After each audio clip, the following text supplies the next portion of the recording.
Good afternoon again, everyone. Welcome to another episode of Spilly Tea. I'm your host, Tiffany Daniels. We'll go back to that horrible world known as the JRC, but before we do the usual disclaimers. I'd like to say I would apologize for the rant in the last video, but I don't. Because I'm tired of seeing it, folks. We get attacked every angle. Every angle. Every time I turn around, there's a reason why we got a chip on our shoulders the size of Texas, folks. I don't like bigotry. I don't like when you have parents that use us as social media fodder in our most vulnerable moments, while also simultaneously opening us up to be targets for the rest of our lives. Okay? Had enough in high school, and it's only gotten worse as social media has become bigger and bigger, especially during COVID. Anyways, to the disclaimers, right? In the description box, folks, you're going to find a link to the article that the Judge Rotenberg Educational Center doesn't want you to read. It's written by Neuroclastic, a small non-for-profit started by autistics for autistics, wherein they interviewed and surveyed over 900 ABA professionals in regards to the JRC's so-called behavior modification program. Matter of fact, the JRC doesn't want you to read this article so much, they have threatened Neuroclastic with a defamation lawsuit if they did not remove it from the website. Well, folks, Neuroclastic has refused, so you know the drill. Please read that article and share it on all your social media. Also included in there is Neuroclastic's public statement regards to the defamation lawsuit threat, as well as a link to their GoFundMe. We are crowdfunding in case the JRC actually sees through with their threat. Also included in there, the Ozarks First article in regards to the Agape boarding school, now known as Stone for Help boarding school situation. This is a so-called Christian-themed boarding school based out of Stockton, Missouri that takes in so-called troubled male teens that has had pending, folks, over 21 civil lawsuits, claims, and allegations leveled against it, all which have been substantiated by the Missouri Department of Social Services, and they include the following: sodomy, rape, sexual assault, child abuse, psychological and emotional abuse, child trafficking, starvation, and that's just for starters. You have one former staff member arrested by the FBI, another a doctor who's still on the premises, up on multiple, again, substantiated claims of sodomy, rape, and sexual assault of the boys who's still there. That. You have an attorney general too busy chasing after drag queens and trying and failing spectacularly to defund public libraries, and you've got a governor that not even an intervention could help. So, folks, send help for the few sane individuals still left in this state who do not have enough money to GTFO. Share that on all your social media. Also included in there, as always, the pertinent links to the Stop the Shots campaign, including Autistic Hoya's massive archive on the subject, Jennifer Masimba's behavioral sheet of shockable offenses, a clip out of the 7-hour ordeal undergone by Andre McCollins back in 2002, and the ever-present, very self-explanatory Change.org Shut the Judge Rotenberg Center Down petition. When we discuss the JRC, you're going to hear vivid descriptions of and catch clips of surveillance footage of peoples with disabilities being tortured, abused. If you got young children present, please use the headphones, all right? This channel is marked not for children for a reason. We use profanity on occasion and speak on dark subjects. If your child is 16 and younger and they are watching this, very obviously, parental supervision is advised. And please excuse me, the allergies are freaking bad. Eyes, nose, blah. Alright. Square your shoulders and prepare yourselves because the stupid is coming. Trigger warning, we are about to once again descend into the mad ravings of the lunatic mind known as Dr. Matthew Israel. You're going to hear gaslighting, victim blaming, pseudoscience and lies, abuse and torture apologencia, and enough word salad to make me never want to eat salad again. So, folks, prepare yourselves for the condescending bunch of stupid we are about to read. All right, this is a so-called testimonial. You know, the ones that he uses to justify his insanity as though somehow someone's opinion, as opposed to physical facts of what goes on in that place, is somehow going to magically change my mind. So be prepared for that. We're going to read it in its entirety. It is in support of the JRC. We are going to dissect the brainwashing the school does, if this is indeed a genuine testimony and not one that is coming out of duress. Because guess what you do when you have torture victims? They will tell you whatever you want to hear to make it stop. Don't believe me? Pick up a history book sometime. So let's begin, shall we? Hi, my name is Jennifer Chisholm. I'm 20 years old. I entered the Judge Rotenberg Center in August of 2000. I came from Charlton, Massachusetts. Before coming to the JRC, I was in several different hospitals and programs. I was on 8 different types of psychotropic medication. And no other program out there would accept me because I was always headbang. That's a lie, kid. What I know? How I know? I've worked this field. That is a lie. A lie that he uses very often. But just because a kid regurgitates it doesn't mean I'm swallowing your bull, doctor. The thing is, folks, these parents who don't have proper resources are not going to know of all the other programs out there. This is something I've spoke on before, particularly poor communities who have next to no resources. The programs they try are through the school system. School systems, especially special ed programs, are already on a shoestring budget. They are understaffed. They are not nearly provided well enough to be able to do their jobs properly. Okay? But that's what Dr. Israel wants you to believe, because he swoops into those communities when the school programs inevitably fail. Because those programs do not have the proper financial or really any other kind of backing. And he's going to be the solution. He's going to fix their kid. That's why I want you to get this out of your head. There's no fixing your kid. We are what we are. Accept that. Accept reality. And then start work from there. Okay? But let's read on here. And once again, he's using these kids to demonize Big Pharma. Big Pharma has many crimes to answer for. I'm not going to sit there and tell you that that's not true. But it is not the boogeyman that people like Dr. Israel like to paint, either. And no other programs out there will. One time when I was 4, my mother said no, so I threw myself down a flight of stairs. I was picking at myself. I threw my mother into a refrigerator, my sister into a wall one time. Let me ask you a question.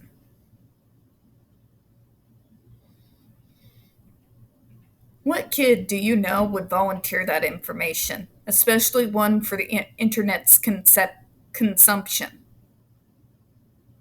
We don't. We brag. We show the best side of ourselves. Okay? I'm just going to call that out. Am I going to say that any of these situations were good? No. But I don't think the reasoning that she's giving here is actually why these behaviors were happening. This is once again that ABA stupid idea that these doctors even try to force us to agree to, that we're all doing it because we want what we want, and we're just really toddlers throwing a temper tantrum. That's not what's going on, Karen. But they do. They will try to convince us that we're all doing. You're really just doing it for manipulation, aren't you? There's really not anything going on there. You just got upset because you didn't get what you wanted and you felt like they needed to be punished, right? Right? Let me show you how this goes because I've been through it. That's what was really happening, right? You didn't get what you wanted. So you acted with violence because you thought that they should be punished for not giving you what you want. Isn't that what's really happening here? You know, if you just admit the truth, I'll let you go home. If you just tell us the real truth, that you did it to get what you wanted, you'll be able to go home and have a nice big supper. Wouldn't that be nice?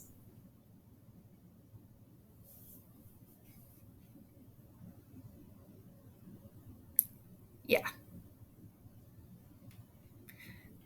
There's a word for that type of so-called therapy. Coercion.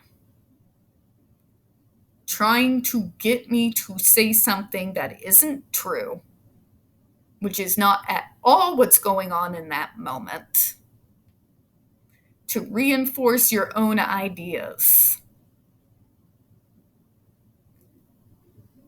Reason why I was able to act out that particular scene is because I've seen it. Okay? So you have to forgive me if I call out the nonsense and the lies and the stupid crap that they try to force us to believe. I was never taken back to that therapist again because, as they say, I just couldn't break her.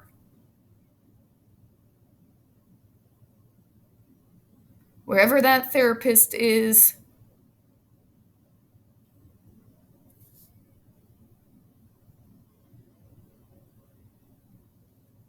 okay? Anyways, I did say this is not for kids. Moving on.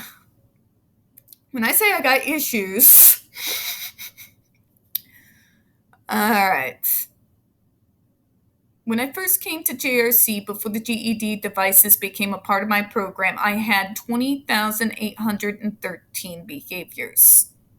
I want you to know that as literal as us autistics can be, we are not sitting there counting behaviors. None of us do this, especially around being the age of 15.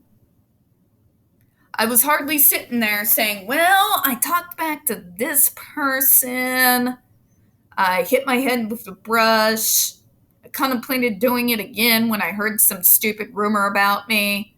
I threatened violence to someone who was trying to start a rumor about my family. So I had about 5-6 behaviors today. None of us do that. Okay? This testimony is trying to get me to believe that this person sat there and counted the so-called problem behaviors they had that day. I call bull. Nobody does that. Not even us. Makes you want to see that list of so-called behaviors, because I'm going to bet they made her write it down. Who wants to believe that some of it was so-called inappropriate attire? Not being groomed properly. Standing up without permission. Or their favorite, so vague they can use it to justify abusing someone at any time, non-compliance. Yeah. And that became a part of my program. And that was in the course of 5 months. I was always in restraint when I came to the JRC. See? It's what the JRC said was over 20,000 problem behaviors. Remember, they consider if you stand up for any reason longer than 3 seconds without permission, that's a problem behavior. A lot of things you and I would not consider problem behaviors, but simply a part of everyday life, they call problem behaviors. Please keep that in mind, especially since Dr. Israel doesn't want you to. I was unable to be in a regular classroom. Sometimes I wasn't able to come to school because of my behaviors. Sure. Sometimes I wouldn't sit here to this day because I have a shunt which flows fluid from my brain and I used to headbang. Again, honey, they are literally torturing you for self-harm. So instead of you harming you, they're harming you. Literally defeats the whole purpose because one way or the other, you are still being harmed. Their abuse of you does not fix your abuse of yourself. This makes no coherent logic sense, not on any level, not to anyone out on the street, let alone those of us who actually worked in this field. There's no making sense of it. None. If it wasn't for the GED, I okay. And through the headbanging that I did, I could have misplaced that shunt that could have resulted in me dying then and there. Who wants to bet that somebody pressured her relentlessly with that line? How many times a day do you think she heard it? There is no one trying to figure out why she's headbanging. No one to figure out if it's a sensory issue easily fixed, if there's some kind of reasonable accommodation, if it's frustration in trying to communicate something. No, we just punish her for the headbanging. We don't care, we just want it to stop. Again, not fixing the problem. But nobody wants logic anymore. Don't get me started on that subject. I had spoken with my psychologist and case manager and said I need something else to help me because being restrained wasn't helping me. Staff telling me no wasn't helping me, and medications weren't helping me. I came to JRC on 6 different types of medications, and in 4.5 months I was off. That doesn't make it good, Karen. Sorry to call you Karen. I apologize for that. Do you know how few people actually question their doctors when they're put on meds? How many of them actually tell them how those medications make them feel, on if they're actually help them or not? Because it's a very small number of individuals, folks. Doctors can't help you if you don't open your mouth. How are they supposed to know that a medication is not helping you if you do not tell them? Don't make medication the bad guy when you are not telling the person who's prescribing you these medications that they're not working. You got to have give and take with your doctor if you're trying to find a medication that's going to work best for you. To sit there and blame the medications and call them the boogeyman because you won't interact with your doctor doesn't work. How are you supposed to have a doctor that will properly be able to prescribe you the kind of medications that you're going to help you if you won't have that give and take? Doctors aren't psychic. They cannot read your mind. Something I had to learn the hard way. Anyways, and since being on the GED, I have only had 13 problem behaviors in the last 17 months. And I am being in the classroom. I passed math MCAs. I'm taking classes out in the community. Are you? And in those classes out in the community, Are you out there by yourself enjoying those classes? See, I was part of a program in my school, which is how I already had half of my degree by the time I graduated. I was taking classes out in the community, and it was also a part of my person-centered programming. Do you think I had a staff member in that class with me? No. Know why? Because even back then, they understood that that would paint a target on my back. The idea was to ingratiate me in the college experience and get me kind of used to what secondary education was going to be like without the interference of staff, forcing me to use social skills that they were teaching me during my staff one-on-one times and utilizing them out in the community without a staff breathing down my neck. With the few who have described the JRC out in community, they have those devices attached to them, and the staff member is always less than 6 feet away. How much community integration do you think is going on when that threat hangs over your head? How much do you think you can study a college course and take in the knowledge the professor is trying to teach you when you got a dude 6 feet behind you with a remote who can cause you harm and pain at any time? Especially some of us autistics who have insane anxiety issues already. But anyways, and I'm able to go on home visits, and I have a better relationship now with my mother. I don't go home and hurt her. I don't hurt myself. If my future goal is to graduate, get a job, earn off the skin of treatment, and earn independence, that's the thing. Programs like this make you think that you have to earn this, but I'm here to tell you, you already have the right to these things. As a human being, you shouldn't have to earn what your neurotypical peers are just given.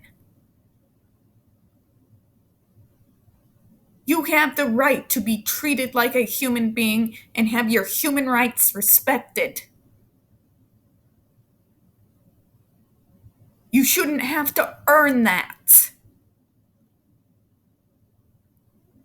Just because you have a label does not mean that you should have to earn the things that other people are just given. I am so tired.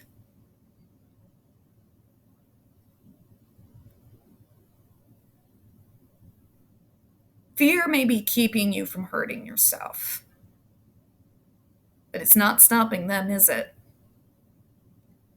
What happens when the device comes off someday? Were the issues that were actually causing these behaviors? And don't give me the line that the JRC and ABA has shoved down your throat, made you regurgitate. Were the issues that were actually behind your actions, particularly the headbanging, were they ever dealt with?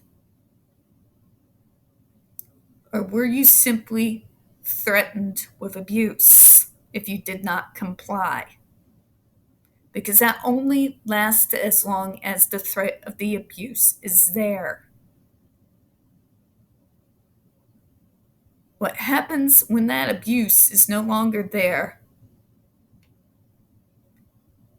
is the trauma reaction, kid. The regression, the autistic shutdown. I know this because I've lived it.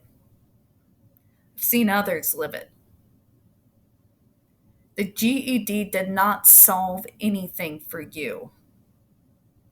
Those issues are still there, and no matter how hard you mask and shove it down, it will come to haunt you.